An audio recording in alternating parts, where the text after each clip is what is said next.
মহিলাদের বিরুদ্ধে হওয়া যে কোনো ঘৃণ্য অপরাধের বিচার প্রতিক্রিয়া যেন দ্রুত হয়। দিল্লিতে জেলা আদালতের বিচার ব্যবস্থা বিভাগীয় সম্মেলনে এই মন্তব্য করেছেন প্রধানমন্ত্রী নরেন্দ্র মোদী। কয়েকদিনের ব্যবধানে প্রধানমন্ত্রীকে পরপর দুটি চিঠি লিখে একই দাবি করেছিলেন পশ্চিমবঙ্গের মুখ্যমন্ত্রী মমতা বন্দ্যোপাধ্যায়। চিঠিতে দাবি করা হয়েছিল ধর্ষণের সাজা যেন কঠোরতম হয় এবং সেই লক্ষ্য করা আইন আনা হোক। দ্বিতীয়ত, ধর্ষণের বিচার প্রক্রিয়া দ্রুত হোক, ফাস্ট ট্র্যাকে করতে হবে বিচার, স্বল্প সময়ের মধ্যেই যেন চার্জশিট থেকে শুনানি এবং মামলার নিষ্পত্তি হয়ে যায়। বিভাগীয় সম্মেলনে সুপ্রিম কোর্টের প্রধান বিচারপতি DY চন্দ্রচূড়ের সামনেই প্রধানমন্ত্রী এক প্রকার সেই দাবিই করলেন। আরজিকর নিয়ে মোদী কোনো মন্তব্যই এখনো পর্যন্ত করেননি।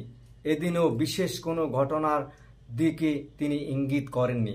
বলেছেন, দেশে মহিলা ও শিশুদের বিরুদ্ধে অপরাধ নিয়ে সমাজ উদ্বিগ্ন। বিচার বিভাগকে এই নিয়ে সক্রিয় হতে হবে।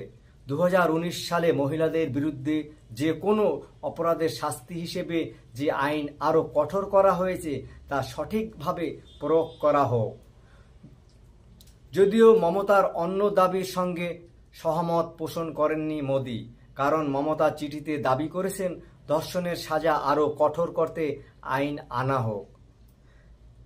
কিন্তু মোদী বলেছেন মহিলাদের বিরুদ্ধে অপরাধের শাস্তি বিধানের আইন অত্যন্ত কঠোর করা হওয়া প্রয়োজন, শুধু সেই আইনের যথাযথ প্রয়োগ।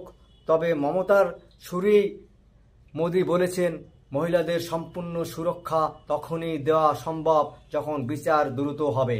মোদী বলেছেন জেলা স্তরের এবং নিজস্ব আদালতকে সবথেকে বেশি দ্রুততা দেখাতে হতে হবে আরও সক্রিয়, কারণ 4 কোটিরও বেশি মামলা নিষ্পত্তিহীন অবস্থায় রয়ে যাচ্ছে ওই জেলা স্তরের আদালতে সাধারণ মানুষের। কিন্তু উচ্চ আদালত পৌঁছানোর আগে প্রথম বিচার চায় জেলা স্তরের বিচার বিভাগের কাছে।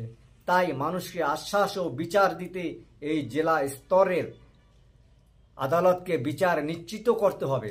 প্রসঙ্গত, মমতা বন্দ্যোপাধ্যায় সম্প্রতি ঘোষণা করেছেন যে রাজ্যের সরকার ধর্ষণ সংক্রান্ত নয়া বিল বিধানসভায় পেশ করা হবে। সেখানে প্রস্তাব করা হবে ধর্ষণের সাজা হবে ফাঁসি। তবে শুক্রবার কেন্দ্রীয় নারী কল্যাণ মন্ত্রী অন্নপূর্ণা দেবী চিঠি পাঠিয়ে মুখ্যমন্ত্রীকে জানিয়েছেন ধর্ষণ ও হত্যার অপরাধে 10 বছর অথবা যাবজ্জীবন জেলের সাজা ন্যায় সংহিতা রয়েছে। কেন্দ্রীয় মতে এই সাজাই কঠোরতম।